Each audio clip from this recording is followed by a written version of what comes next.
La sombra del caudillo es el principal legado literario de Martín Luis Guzmán.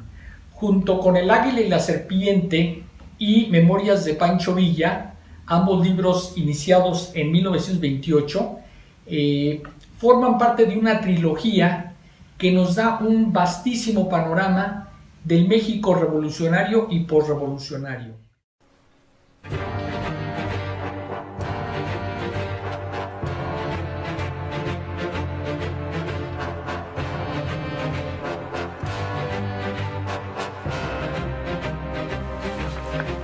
Una figura relevante de las letras mexicanas del siglo XX es el narrador chihuahuense Martín Luis Guzmán, nacido en 1887 y fallecido en 1976, escritor, periodista, revolucionario y editor. Un hombre prolífico que entregó a la narrativa mexicana una de las grandes joyas del siglo pasado. Me refiero a la novela La sombra del caudillo. Basada en hechos reales de la historia de México, la novela narra los episodios que condujeron al asesinato de Francisco Serrano, prominente general posrevolucionario, víctima de un complot fraguado desde la presidencia de la República a manos de Álvaro Obregón y Plutarco Elías Calles. La novela vio luz pública en 1929, periodo histórico donde se formó el nuevo Estado mexicano posrevolucionario, marcado por luchas intrínsecas al seno de la clase política y que a la postre daría origen a la creación del Partido Nacional Revolucionario, raíz del actual Partido Revolucionario Institucional. Esta obra fue censurada tanto en México como en el extranjero, pues el libro se editó en España y rápidamente se impidió la distribución en aquel país. La novela también fue llevada al arte cinematográfico en una película que es una auténtica joya, protagonizada por Tito Junco, Carlos López Moctezuma e Ignacio López Tarso, y dirigida por Julio Bracho. Este film fue enlatado y estuvo prohibida su exhibición durante muchas décadas, hasta que se permitió exhibirla en el año de 1990. La sombra del caudillo resultó un desafío para la clase política de gran parte del siglo XX, pues veían en ella un auténtico retrato de la ambición por el poder y la verdadera historia, no la oficial, de las figuras señeras del priismo contemporáneo.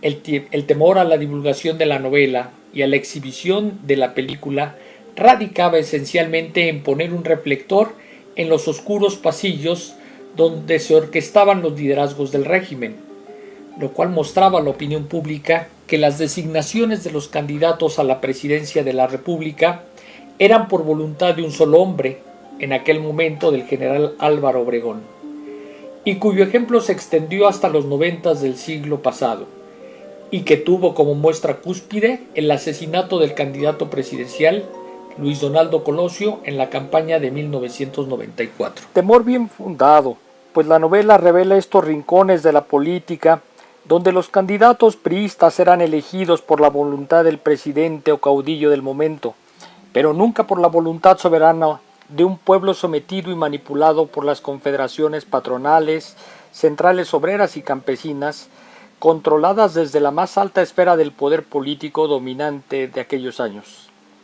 Sin embargo, la novela es mucho más que un relato desde dentro del poder político. La sombra del caudillo es una obra escrita con los más altos honores y cánones de la narrativa, pues alcanza siempre mantener la atención de quien lee y al mismo tiempo nos va dando probadas de esteticismo y prosa poética. Veamos por ejemplo este pasaje en el cual el protagonista e hilo conductor del relato, el general Ignacio Aguirre, nos muestra su lado sensible en su profunda admiración por Rosario.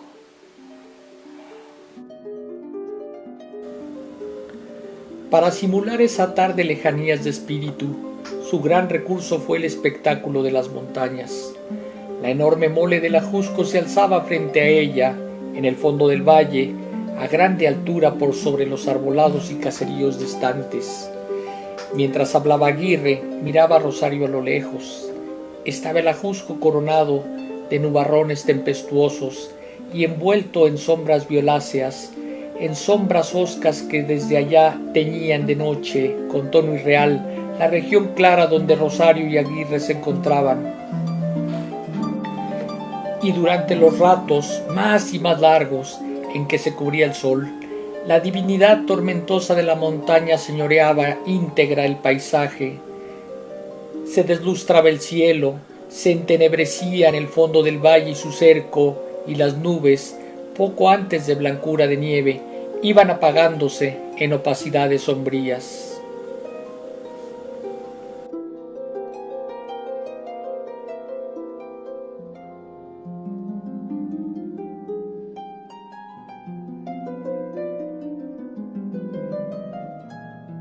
La vida de Martín Luis Guzmán fue apasionante.